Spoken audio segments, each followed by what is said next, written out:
ایک بزرگ نے بڑا عبرتناک واقعہ سنایا کہ ان کے زمانے میں ایک بہت بڑے عالم تھے۔ جب ان کا انتقال ہو گیا تو اس عالم کے انتقال کے بعد ان کے کسی شاگرد نے ان کو خواب میں دیکھا کہ برہنہ جسم کے ساتھ ایک چٹیل میدان میں دوپہر کی سخت گرمی سے بے چین اور پریشان ہو کر ادھر ادھر دوڑ رہے ہیں، بے قرار اور بے چین ہیں۔ اس شاگرد نے ان سے پوچھا کہ حضرت، آپ تو ساری زندگی اطاعت و عبادت اور خدمت دین میں گزاری ہے، ان میں سے کوئی عبادت قبول نہیں ہوئی؟ انہوں نے جواب میں ارشاد فرمایا، ایسا نہیں ہے، بلکہ اللہ تعالیٰ نے جن اعمال صالح کی توفیق دی تھی وہ سب قبول ہو گئے، لیکن جس عذاب میں مبتلا ہوں وہ ایک سوئی کی وجہ سے ہو رہا ہے۔ شاگرد نے پوچھا، وہ کیسے؟ انہوں نے جواب دیا کہ انتقال سے چند روز پہلے اپنا کپڑا سینے کے لیے اپنے ایک پڑوسی سے سوئی مانگ لایا تھا، اور پھر کپڑا سی کر سوئی الماری میں رکھ دی اور واپس کرنا یاد نہ رہا، اور اس کے بعد میرا انتقال ہو گیا۔ اب یہ عذاب جو تم میرے پر دیکھ رہے ہو اسی ایک سوئی کی وجہ سے ہو رہا ہے۔ تم صبح بیدار ہو کر میرے گھر جانا اور گھر والوں سے کہنا کہ الماری میں فلاں جگہ پر وہ سوئی رکھی ہوئی ہے، وہ تم لے کر میرے فلاں پڑوسی کو دے آنا تاکہ مجھ سے یہ عذاب دور ہو جائے۔ چنانچہ وہ شاگرد صبح اٹھ کر سیدھے استاد کے گھر پہنچے اور کہا، فلاں الماری میں فلاں جگہ پر سوئی رکھی ہوئی ہے۔ گھر والوں نے دیکھا تو بتایا کہ ہاں رکھی ہوئی ہے۔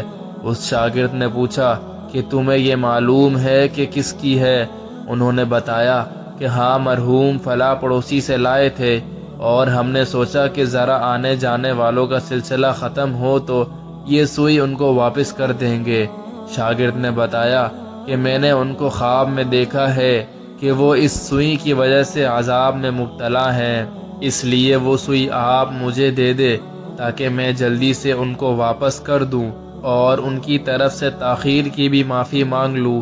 چنانچہ اس شاگرد نے وہ سوئی لے کر پڑوسی کو واپس کر دی اور ان کو بتایا کہ حضرت کو اس سوئی کی وجہ سے عذاب ہو رہا ہے، اور پڑوسی بھی یہ سن کر رونے لگا کہ کتنی معمولی سی چیز کی وجہ سے ان کو عذاب ہو رہا ہے، اور وہ پڑوسی کہنے لگا کہ میں نے ان کو اللہ کی رضا کے لیے معاف کر دیا، یا اللہ آپ بھی اپنی رحمت سے ان کو معاف فرما اور ان کا عذاب دور کر دیں۔ وہ شاگرد کہتے ہیں کہ جب رات کو میں سویا تو پھر دوبارہ ان کو میں نے خواب میں دیکھا، لیکن اب وہ منظر کچھ اور ہی تھا۔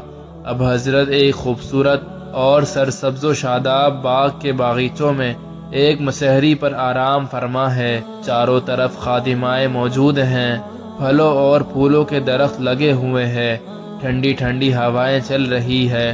میں نے قریب جا کر ان کو سلام کیا اور پوچھا کہ اب کیا حال ہے؟ انہوں نے جواب میں فرمایا، جس وقت تو نے پڑوسی کو سوئی پہنچائی اور اس نے یہ کہا کہ میں نے اللہ کے لیے اسے معاف کیا، بس اسی لمحے میرا عذاب ٹل گیا، اور جو نعمتیں تم دیکھ رہے ہو یہ اللہ تعالیٰ نے اپنے فضل و کرم سے اپنے دین کی خدمت کی جو توفیق عطا فرمائی تھی اس کا صلہ ہے۔ آج کے اس واقعے سے ہمیں یہ سبق ملتا ہے کہ ہم کبھی اپنے ذمہ کسی کی کوئی چیز یا کسی کا کوئی حق نہ رکھیں، بلکہ جس کی جو چیز یا جو حق ہمارے ذمہ ہے اسے واپس کر دیں۔ اندازہ کیجئے کہ ایک سوئی کی وجہ سے اس قدر عذاب ہو رہا ہے، اور آج جو بے شمار حقوق العباد کے بارے میں لاپرواہی برتی جا رہی ہے اس کا کس قدر وبال ہوگا۔ اللہ تعالی ہم سب کی حفاظت فرمائے۔